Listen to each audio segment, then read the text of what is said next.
Next session, Dr. Richard Hammett. Welcome, sir. Round of applause, please.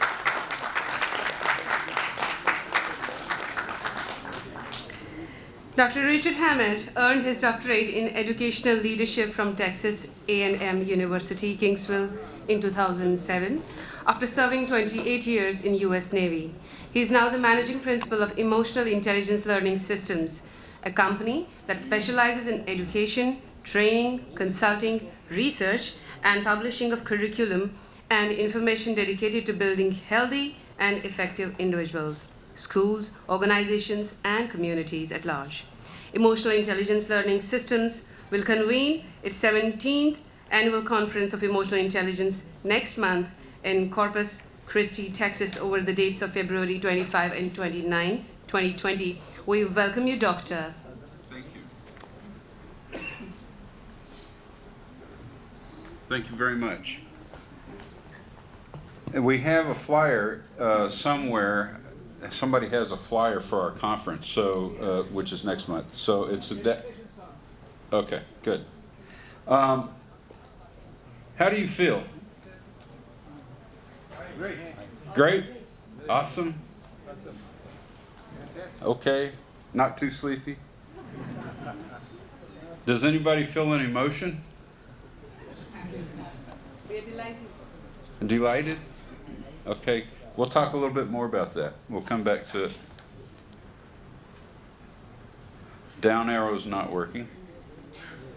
Right arrow is not working. Up arrow. Space bar works. Okay. Agenda. We're going to talk about a definition of emotional intelligence, a short one and then a little bit longer book definition. This we refer to more and more as transformative emotional intelligence. When I first started doing it with Dr. Lowe and Dr. Nelson, they called it the education model of emotional intelligence. But the theme, the underlying theme, is that the purpose of it is to help people change and grow in personally meaningful ways. Okay, so it's not just an abstract definition of some abilities that we measure. Understanding emotions is an important part of it. We'll talk about a basic psychological change process, the emotional learning system, which I've mentioned yesterday, and the relationship between the TEI skills and transformational leadership. Transformational leadership is becoming a very important model in a lot of environments, especially the U.S. Air Force is talking a lot about transformational leadership these days. So when you go home after your participation in this conference on emotional intelligence, someone might ask you, what is emotional intelligence? And so a good short definition that you can recall, commit to memory and recall, is it's the learned ability to think constructively and act wisely. Okay? If you can commit that one to memory, you're on a good road to understanding and practicing emotional intelligence. It can be represented in this three-circle Venn diagram. And actually, what I've discovered through my research and my dissertation was that any humanistic model of psychology can also be represented in this three-circle diagram. And they just call them different things. They all have a cognitive circle, an emotional circle, and a behavioral circle. And in the middle, they're theory, so self-actualization. They just call them slightly different things. The book definition has 4 parts, just like other models of emotional intelligence have 4 parts. The 4 parts to transformative emotional intelligence is that it facilitates the accurate knowledge of and value of self, and it's a confluence of learned abilities and skills. So that's an important part too, that education aspect. It's learned. Having a variety of healthy relationships, working well with others, and coping healthily with everyday demands and pressures of everyday work and life. Where do emotions come from?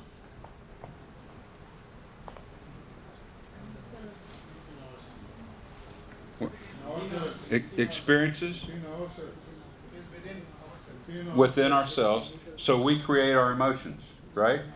Okay, good. That's an important aspect of understanding how to apply emotional intelligence to ourselves. Also, if we create emotions, then we take responsibility for them. We don't blame someone else, right? 4 primary emotions. Dr. Nelson, my mentor, always said that, yeah, we can talk about a whole lot of different emotions. In fact, when we talk about happiness, there are so many different levels of happiness, ways to experience happiness. But if we boil it down to 4 basic emotions, then it becomes easier to apply emotional intelligence in our everyday life. Okay? What do you think the 4 emotions are? Anger? Did I hear anger? Happiness? Sadness? Fear. Good. Anger. Oh. Oh. Okay, so, and here are some definitions out of the book.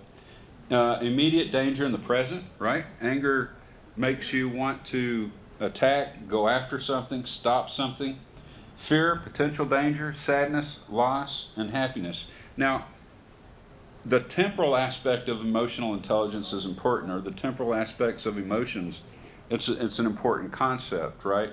Because we need to learn that if we have a strong reaction and it happens to be anger, that if we wait and engage our cognitive system with that anger, it starts to come down if we accurately identify it first.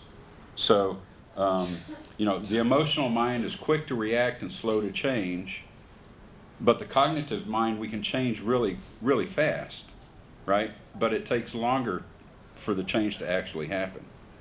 Right? We can change our cognitive mind, but our behavior takes longer to follow.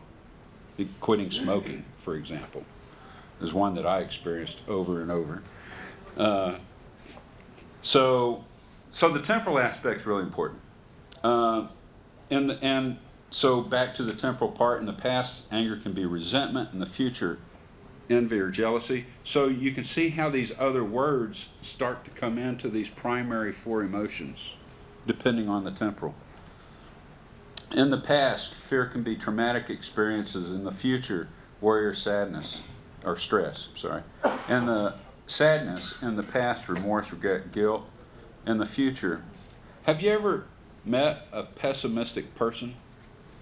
That's just how they are. I have, and I remember kind of being troubled by this individual.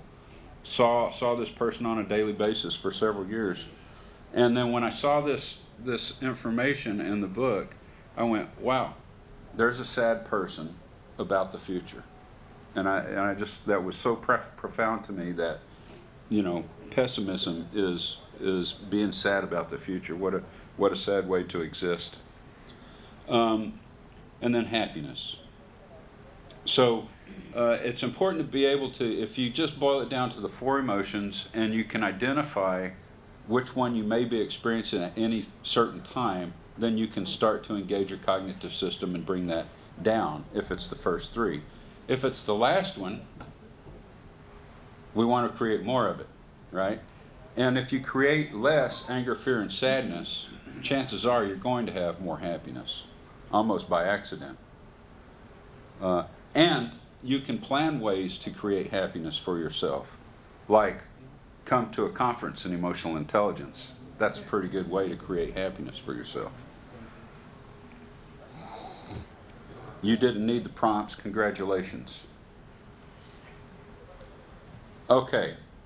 The basic psychological change model is important, and we'll get to why in just a second. But a lot of people think that if they have an activating event, then they just automatically have this emotional, or in some cases, behavioral response. And it's automatic, it's out of their realm of control, and they're not responsible for it.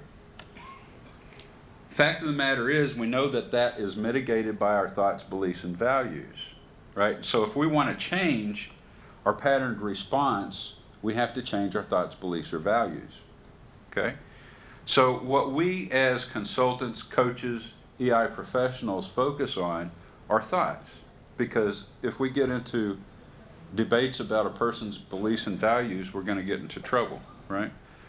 So, but thoughts, people can almost detach themselves from their thoughts.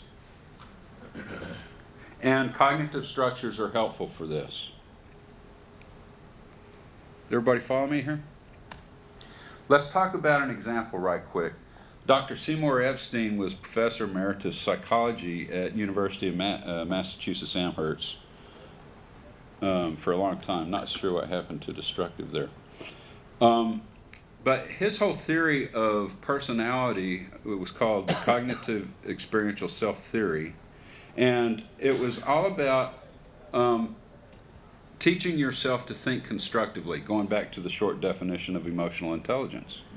Okay, so here's an example from his book on destructive versus constructive thinking. The event was you greeted Mary, your coworker, one morning, and Mary just kind of snubbed you. And you have this preconscious thought. Mary's a snob. What kind of emotion might that elicit? Mary's a snob. Anger. Good, thank you. And then, oh, there it is. And then, not only do we have these preconscious thoughts, we also have these preconscious internal dialogues that, if left unchecked, they just kind of keep going, right? So you have this reaction of anger, and you kind of just let the preconscious system do what it's going to do, and you have this internal dialogue. Mary thinks she's better than me. I'll show her how that feels. What's that do to the emotion? Good. And in fact, what you're allowing your unconscious, preconscious system to do is to create an antagonistic relationship with Mary due to no fault of her own. In fact, due to nothing she did. She didn't say hello, right? And that's called destructive thinking. Now, if we can have destructive thinking, we can have constructive thinking, right? So perhaps we kind of catch ourselves in the middle of that and try to reroute our thinking a little bit. Same scenario, but instead of saying Mary's a snob, maybe we have this thought, well, maybe Mary's preoccupied.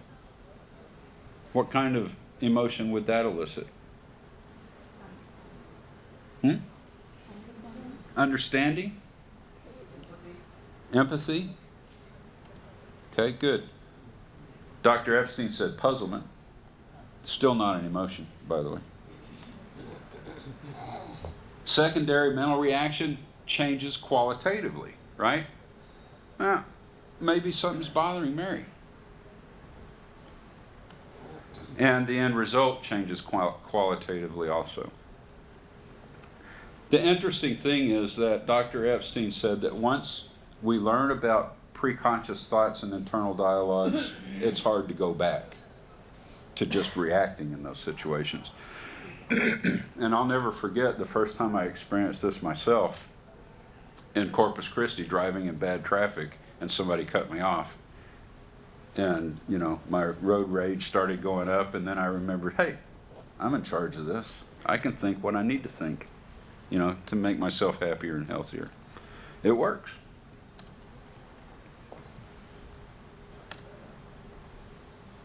Yeah. Okay, the 5-step emotional learning system. I mentioned it yesterday for those who were with us yesterday. Essentially, there are 5 steps. Step A, explore. The second step is to identify. The third step, understand. The 4th step, learn. And then finally, model and apply. This actually dovetails really well with all the best learning theories. And in fact, fills in some gaps of some of the best learning theories out there.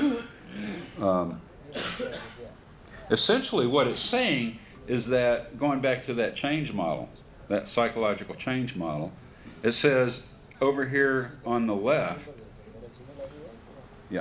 that if we have emotional reactivity, the thing to do is not just go into that, but reflect on it. So if you follow the arrows back around to the right, the sequence would be being more emotionally reflective, be more integrating and try to synthesize, be more constructive and critical in our thinking. Darwin, my friend Darwin used to say, we try to teach critical thinking in college, and nobody's good at it. What we should be trying to teach is constructive thinking. If we can teach people to think constructively, they automatically think critically. That's what the emotional system does. Bring in the constructive part.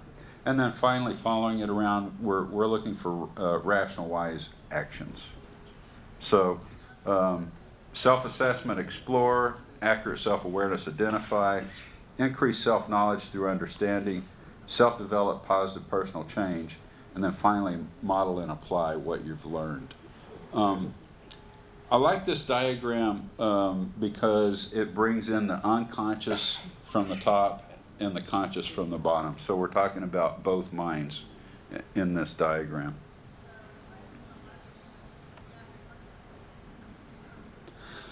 These are the skills that I talked about briefly this morning that we measure with the emotional skills assessment process.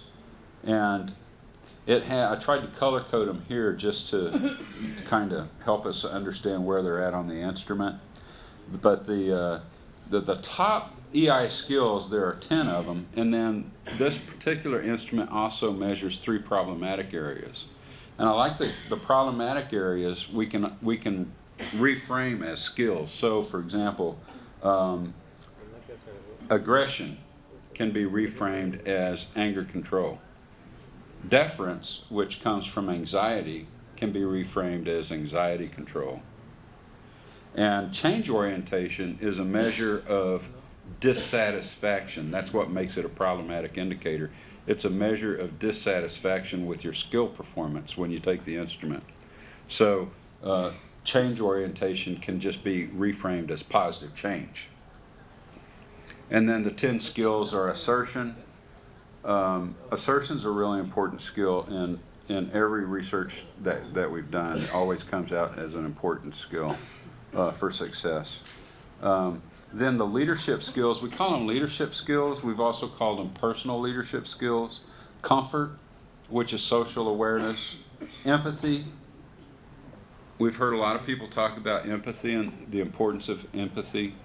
Decision making, leadership. We also call that positive influence. Then in the self-management factor dimension, drive strength. Drive strength is goal orientation and attainment. Time management, commitment ethic, and then change orientation also happens to be in that dimension on the instrument, so it's the same color there. And then intrapersonal, self-esteem and stress management. It's always interesting when we have more time as we go through these skills to get reflections about what people's personal definitions are of skills, right? So for example, what is time management? Any thoughts about time management? Prioritizing our tasks based on the importance. Ah, good. Yeah, that's real close to our definition too. It's our ability to manage our time in relation to the tasks we've agreed to take on. And if we're good at that, chances are we get more tasks done, right? If we take on enough tasks. A commitment ethic is a commitment kind of ethos. Will I work till, all night to complete a task? Commitment, ethos, or ethic. And aggression, deference are really important on the ESAP because they deal directly with emotion, right? And we can put them on a communication continuum because if you score high in aggression, your patterned behavior in high stress situations is in your face, taking advantage of the other person, right? Conversely, And people will score either high in aggression or high in deference relative to the rest of their scores. They're not both high, one's high and one's low usually.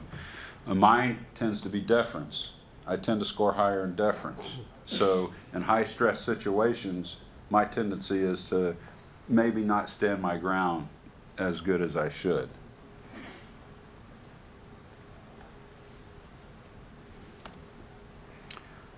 Just to share some kind of norming for the instrument. This is based on Texas A&M University Kingsville first-year students. This is their average profile.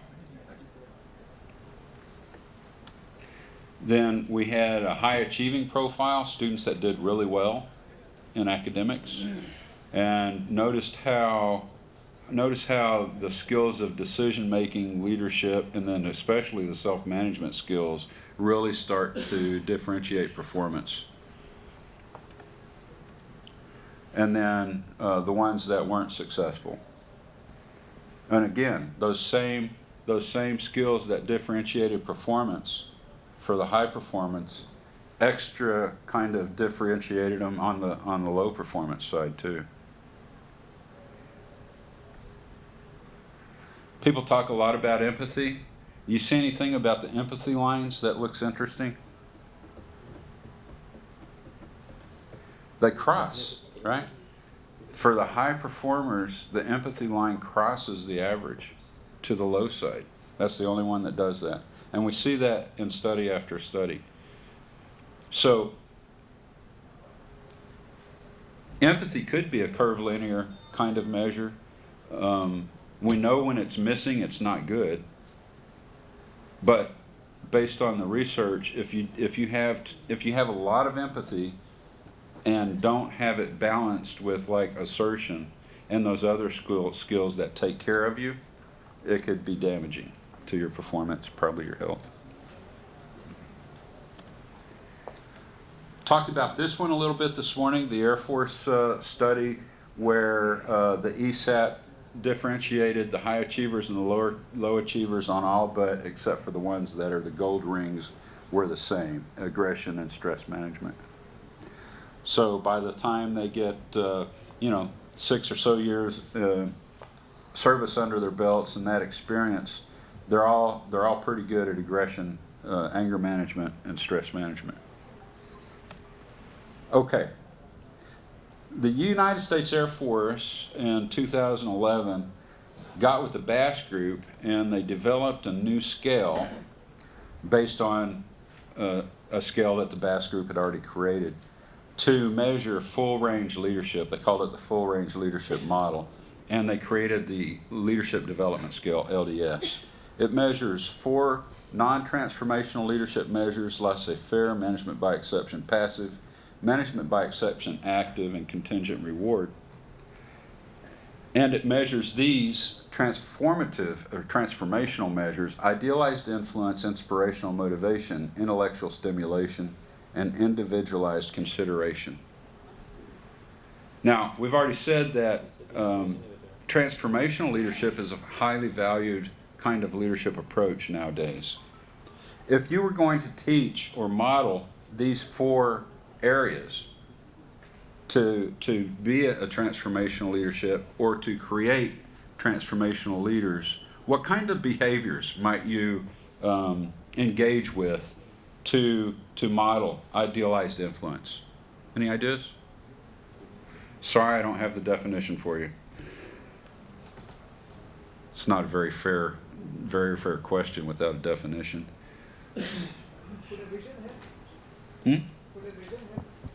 A vision? Idealized influence? I think so. Because the whole concept of something being idealized is a vision in a way, right? What about inspirational motivation?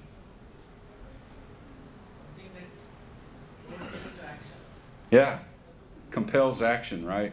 I remember one of my commanding officers in a particular challenging situation on a destroyer I was serving on one time.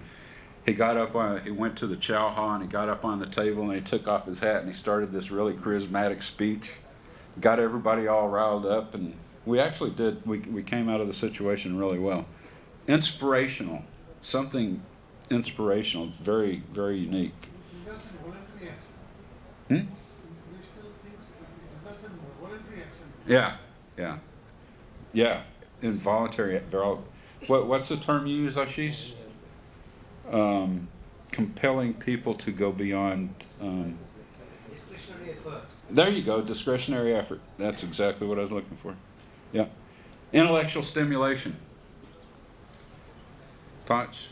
Innovation. Innovation. Challenging. Open. Yeah. Maybe even just being open to other people's ideas. You know. What's that? Just getting people to open their minds a little bit. They talked about that this morning. Individualized consideration.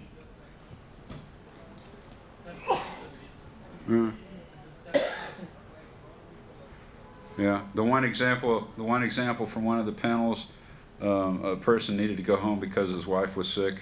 So, go back to work. That's not very good individualized consideration. So, what we did, I apologize for the correlation table. What we did was a correlation study using the full range leadership model, the leadership development scale, and the ESAP.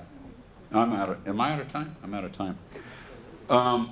What you can see here for the four transformational leadership scales, that correlations, the way correlations work, reminder that the higher the number, either closer to 1 or closer to -1, is a higher, a stronger correlation, right? A stronger R value. And then it also has a significance level that's indicated by the asterisks. So if we look at individualized intellectual influence, the strongest one was commitment ethic, followed closely by time management and drive strength, those management areas. Inspirational motivation, they were all, I think, significant. But look at drive strength, 0.43, 0.408 for social awareness comfort, minus 0.358 for the problematic indicator of deference. So if you were going to practice and model transformational leadership and you knew about these skills from the ESAP, you could try to actually train your behaviors to reflect those skills. Try to exercise those skills.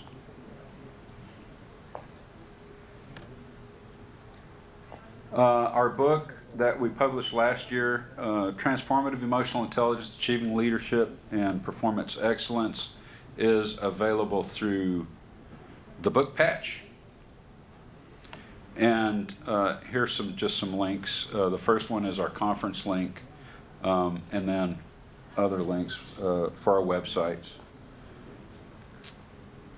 Can they take a copy of the presentation? A copy of the presentation, I can put a copy of the, can you put a copy on Phil? Okay, so Ashish will put a copy of the presentation on Phil. You'll have access to all that information plus the links that way.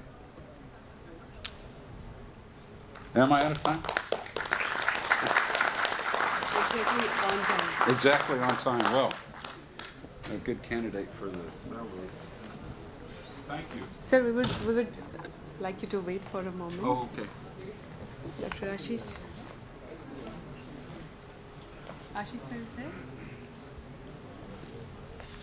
I would request Dr. Ashish Sain to please honor Dr. Richard. Always a pleasure to see you. Always a pleasure to learn from you. The pleasure is mine.